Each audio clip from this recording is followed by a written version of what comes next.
Olá, meus queridos alunos. Desejo que vocês estejam bem, que tenham um excelente dia.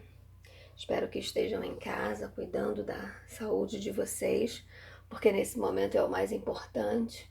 Por enquanto, a nossa aula presencial ainda não é possível, o nosso retorno ainda não é possível, mas tenho certeza que vocês entendem isso. Sei que ficamos aflitos, né? Queremos voltar à nossa rotina, mas ainda não é possível. Mas enquanto isso, vamos dar continuidade ao nosso conteúdo. Sei que não é fácil manter essa rotina de estudo de casa, mas é possível. Sei que é muito difícil estudar sozinho em casa, manter aquela rotina, mas o comprometimento com os estudos é de extrema importância nesse momento tão difícil que nós estamos passando. Hoje nós vamos continuar com o nosso conteúdo. Vamos falar sobre o capítulo 14 de língua portuguesa, agente da passiva. Então vamos lá, vamos lembrar o que é esse agente da passiva. É o termo que na voz passiva analítica pratica a ação expressa pelo verbo. É um termo obrigatoriamente regido pela preposição por ou raras vezes pela preposição de. Olha, coloquei o exemplo. A animação da praça é atravessada agora pelo grito das mães aflitas. Atenção! Somente verbos transitivos diretos ou transitivos diretos e indiretos podem ser apassivados. Então, preste atenção. Você precisa fazer a análise do verbo. Se ele for transitivo direto ou transitivo direto e indireto, tudo bem, ele vai poder ser apassivado. Agora, se eu estiver falando de um verbo intransitivo, por exemplo, isso não vai poder acontecer. O objeto direto da voz ativa passa a sujeito paciente na voz passiva. O sujeito da voz ativa passa a agente da passiva na voz passiva. O verbo na voz passiva fica no particípio, elocução verbal, com um verbo auxiliar, ser, estar ou ficar. Observe as transformações, ó. Coloquei na prática ali o que eu falei, o que acontece dentro dessas orações. Olha lá, voz ativa. A multidão aclamou o vencedor. A multidão, sujeito agente, aclamou o verbo transitivo direto, o vencedor, objeto direto. Tudo bem? Olha o que acontece na voz passiva analítica. O vencedor, sujeito paciente, foi aclamado, locução verbal, pela multidão, agente da passiva. Olha a inversão que eu fiz. Voz ativa. A federação ofereceu um rico troféu ao vencedor. Olha lá, a federação é o sujeito agente. Ofereceu é um verbo transitivo direto e indireto. Por quê? Tem os dois complementos. Olha ali, um rico troféu, objeto direto, ao vencedor. É o meu objeto indireto. Agora preste atenção quando eu passo para a voz passiva analítica. Um rico troféu virou meu sujeito paciente, foi oferecido, é a minha locução verbal, ao vencedor, objeto indireto, pela federação, é o meu agente da passiva. Quando o sujeito da voz ativa é indeterminado, o agente da passiva também será indeterminado. Veja.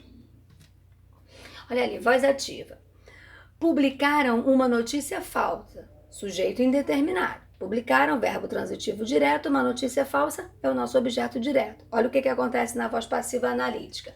Uma notícia falsa, sujeito paciente, foi publicada, locução verbal. Agente da passiva, indeterminado, ok? Bom, preste atenção. Outro instrumento de apassivação é o pronome ser, que acompanha verbos transitivos diretos ou transitivos diretos e indiretos, no singular ou no plural, conforme o número do sujeito paciente.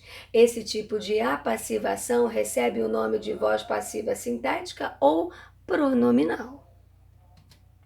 Olha os exemplos que eu coloquei ali, ó. Preste atenção para você poder entender a mudança dessa voz verbal. Como eu disse, pode estar no singular ou no plural. Olha lá. Derrubaram a torre. Derrubaram, verbo transitivo direto, a torre, objeto direto. Mas eu poderia ter o plural ali também, ó. Derrubaram as torres. Verbo transitivo direto, derrubaram as torres, objeto direto. Qual é a diferença ali? É que eu coloquei no singular e no plural para você ver que as duas possibilidades existem. Agora, voz passiva analítica, preste atenção, ó. A torre foi derrubada. A torre, sujeito paciente, foi derrubada, locução verbal. Mas poderia ter feito também no plural. As torres foram derrubadas. As torres, sujeito paciente, foram derrubadas, locução verbal. Voz passiva sintética. Derrubou-se a torre. Derrubou, verbo transitivo direto. Olha ali o ser, o pronome apassivador. A torre, sujeito paciente. Poderia ter feito a construção no plural também, sem problema nenhum. Derrubaram-se as torres. Derrubaram, verbo transitivo direto. Se, o meu pronome apassivador. E as torres, sujeito paciente. Eu sugiro, inclusive, que você passe esses exemplos para o seu caderno. Quando nós olhamos a regrinha e conseguimos entender essa regra dentro da prática, dentro das orações, eu acho que fica muito mais fácil. Bom, queridos, o capítulo 14 vai só falar sobre esse agente da passiva. Vocês têm alguns exercícios para que vocês possam fazer agora e é o que vocês farão. Todos os exercícios do capítulo 14. Teve dúvida? Olha, fiquei na dúvida aqui se é possível inverter essa voz verbal ou não. Volte, assista a videoaula se for necessário, leia a sua apostila, passe para o seu caderno os exemplos que estão na videoaula e você tem outros na sua apostila também para que você possa fixar esse assunto, que não é um assunto complicado não, relativamente fácil. Bom, você já sabe, vai fazer os seus exercícios. Se tiver alguma dúvida, você vai me chamar, mas não esqueça, para que você tenha dúvida, você precisa fazer a atividade, tá certo? Então, se precisar, temos o WhatsApp, a plataforma, o plantão de dúvidas, o que for melhor para você. É só me chamar, ok? Tenha uma excelente semana. Fiquem com Deus. Um grande beijo.